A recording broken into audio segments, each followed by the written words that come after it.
నమస్కారం. శ్రీ గురుభ్యో నమః. కార్తీక మాసం వచ్చింది అంటే స్నానాలతో పాటుగా మనం చేయడమే కాదండి, శివుడికి అభిషేకాలు చేయడం కూడా ఉంటుంది.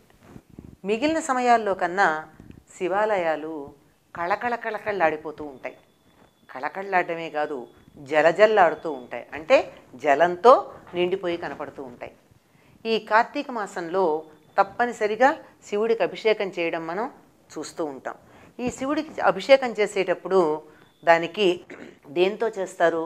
నమక చమకాలతో చేస్తారు. నమకం యొక్క అర్థం తెలుసుకున్నట్టయితే అసలు శివుడికి మనం ఎందుకు అభిషేకం చేస్తున్నామో అర్థమవుతుంది.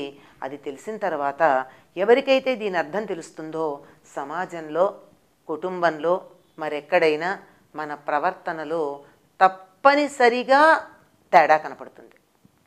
ఎట్లాగంటే నమ్మకంలో ఎలా ఉంటుంది? రుద్ర నమ్మకం అని పేరు దానికి. రుద్రుడు అంటే ఎక్కడైతే ఘర్షణ కలిగి ఆ ఘర్షణలో నుంచి శక్తి ఉద్భవిస్తుందో దానికి రుద్ర అనేటటువంటి పేరుతో మనకి చెప్పడం జరిగింది. అంటే శివుడు ఎక్కడెక్కడ ఉంటాడు? ఏ రెండు కలిసి ఆ రెండు ఇలా ఒకదాంతో ఒకటి కలవడం వల్ల, అంటే ఘర్షణ అంటే దెబ్బలాట పోట్లాట అనేది ఇలా కలవడం, ఈ కలయిక వల్ల తాడనం కావచ్చు, స్పర్శ కావచ్చు, ఏదైనా కావచ్చు, దానివల్ల శక్తి ఉద్భవించే స్థలాలు ఎక్కడున్నాయో వాటన్నింటి గురించి కూడా మనకి చెప్తుంటాడు. ఏముంది అందులో? ఎవరెవరికి నమస్కారం చేస్తున్నానంటాడు? నమో వృక్షేభ్యో హరికేశేభ్యో అని చెప్తాడు. వృక్షాలకు నమస్కారం అంటే వాటికి పచ్చని కేశాలు ఉంటాయి అని చెప్పి హరికేశాలని, అంటే పచ్చని ఆకులు ఏవైతే ఉన్నాయో కేశాలుగా చెప్పడం ఉంది. అయిన తర్వాత అందులో నమో రథేభ్యో అరథేభ్యో, రథం ఉన్నవాడికి రథం లేనటువంటి వాడికి, అలాగే ఇషుమధ్యో బాణాలు ఉన్నటువంటి వాడికి, అంటే విల్లు ఉన్నటువంటి వాడికి, బాణాలు ఉన్నటువంటి వాడికి, రథం ఉన్నవాడికి, రథం లేనివాడికి, రథంలో కూర్చున్నవాడికి, రథం నడిపేటటువంటి వాడికి అని చెప్పి మనం ఇలా కన్ను తెరిచి పరిసరాలలో చూస్తే ఏవేవి కనపడతాయో వాటన్నింటికీ నమస్కారం అని చెప్పారు.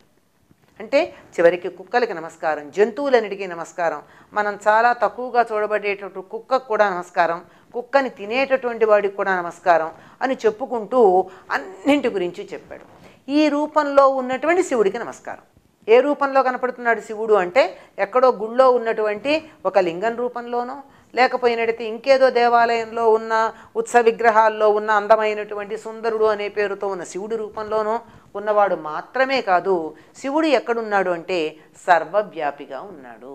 సర్వవ్యాపిగా అంటే సమస్తంలోనూ కనపడుతున్నాడు. నేను చూస్తే నా చూపు ఎక్కడ పడితే ఏ వస్తువు మీద పడుతుందో ఆ వస్తువు రూపంలో నాకు ఉన్నాడు అని చెప్పి శివుణ్ణి ప్రార్థించుకుంటూ ఉండేటటువంటిదంతా నమ్మకం. దాన్ని చమత్కారంగా ఒక పెద్దలు అన్నారు, ఇది నాకు నమ్మకం అండి అన్నారు. నమ్మకమే కాదు, నమ్మకం అంటే ఎవరైతే భగవంతుడు ఈ రూపంలో ఉంటాడు అని నమ్ముతారో వాళ్ళందరికీ ఆయా రూపాల్లో భగవంతుడు దర్శనమిస్తూ ఉంటాడు. నమ సోమాయ చ రుద్రాయ చ నమస్తామ్రాయ చ అరుణాయ చ నమ శంగాయ చ పశుపతయే చ నమో అగ్రేవధాయ చ దూరేవధాయ చ. అందులో దొంగలకు నమస్కారం అంటాడు, దొంగల నాయకుడికి నమస్కారం అంటాడు, పరిగెత్తేవాడికి నమస్కారం, కూర్చున్నవాడికి నమస్కారం, పడుకున్నటువంటి వాడికి నమస్కారం. ఇలా ప్రతి స్థితిలో ఉన్నటువంటి, అంటే ఇంతకుముందు నేను చెప్పినవన్నీ వస్తువులు, ఇక్కడ చెప్తున్నవన్నీ చేష్టలు. ఈ చేష్టల్లో ఉన్నటువంటి వాడికి కూడా నేను నమస్కారం పెడుతున్నాను అని చెబుతూ శివుణ్ణి ఈ సమస్తంలో చూడడం అనేది మనకి నమ్మకం నేర్పిస్తుంది. అర్థం తెలియకుండా ఊరికే శివుడి మీద నీళ్లు పోస్తే ఎందుకండి నీటిని వృధా చేస్తున్నారు? ఇన్ని పాలు పోస్తున్నారు, పాలను ఎందుకు వృధా చేస్తున్నారండి? ఏదో పెరుగేస్తున్నారు, నెయ్యి వేస్తున్నారు, ఆయనకి పంచామృతాలతో మనం అభిషేకం చేస్తున్నామంటే ఇవన్నీ ఎందుకు చేస్తున్నారు వృధానా అని అనేటటువంటి వారికి నమ్మకం యొక్క అర్థాన్ని చెప్పాలి. నమశివాయ చ శివతరాయ చ.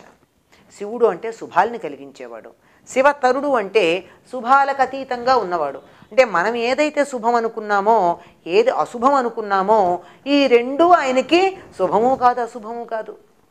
అంటే మనకి లోకంలో ఒక వస్తువును చూస్తే ఇది నాకు మేలు కలిగించేది అనుకుంటాం, మరో వస్తువును చూస్తే ఇది నాకు హాని కలిగించేది అనుకుంటాం.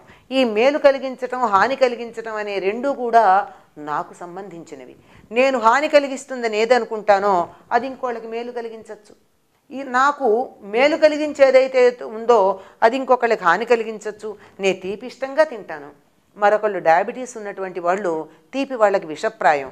అంచేత మంచి చెడు అన్నది, శుభం అశుభం అన్నవి మనకి ఎలా ఉంటాయంటే వ్యక్తిగతమైనటువంటివి. దే ఆర్ అపెరెంట్, దృశ్యమానం, కంటికి కనపడేవి. యాబ్సల్యూట్ ఏమిటి? కంటికి కనపడనటువంటిది ఉన్న యథార్థతత్వం. యాబ్సల్యూట్ ఏమిటి అంటే ఇది మంచి కాదు, ఇది చెడు కాదు.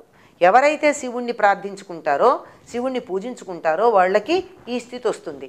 అంటే ఇది నాకు మంచి గనక మంచి, ఇది నాకు చెడు గనక చెడు అని కాక, మంచి చెడులకి పైన ఉండి లోకాన్ని చూడగలిగినటువంటి స్థితిని ఇవ్వగలిగినటువంటి వాడు.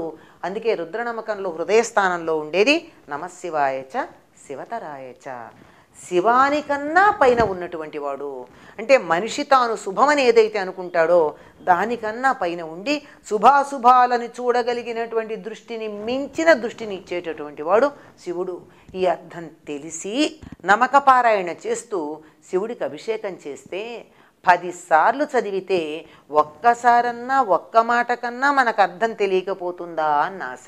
తర్వాత చెప్పే చమకం ఏముంది? చమకం అంటే నాకు అది యవాశ్చమే గోధుమా అశ్చమే మాషా అశ్చమే, నాకేం కావాలో అవన్నీ ఇవ్వమని అడుగుతున్నాం. నేను ఎన్ని చోట్ల నిన్ను గుర్తించాను. ఈ సృష్టి సమస్తంలోనూ భగవంతుడి యొక్క విలాసం ఉంది, శివుడి యొక్క తత్వం ఉంది.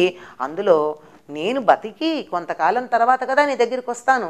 శరీరం నువ్వు నాకు ఇచ్చావంటే చచ్చిపోమని ఇవ్వలేదు కదా, బతకమని ఇచ్చావు. బతకడానికి కావాల్సినవన్నీ నువ్వు నాకు ఇవ్వు, అది కావాలి ఇది కావాలి ఇది కావాలని చెప్పి అడిగేదంతా చమకం.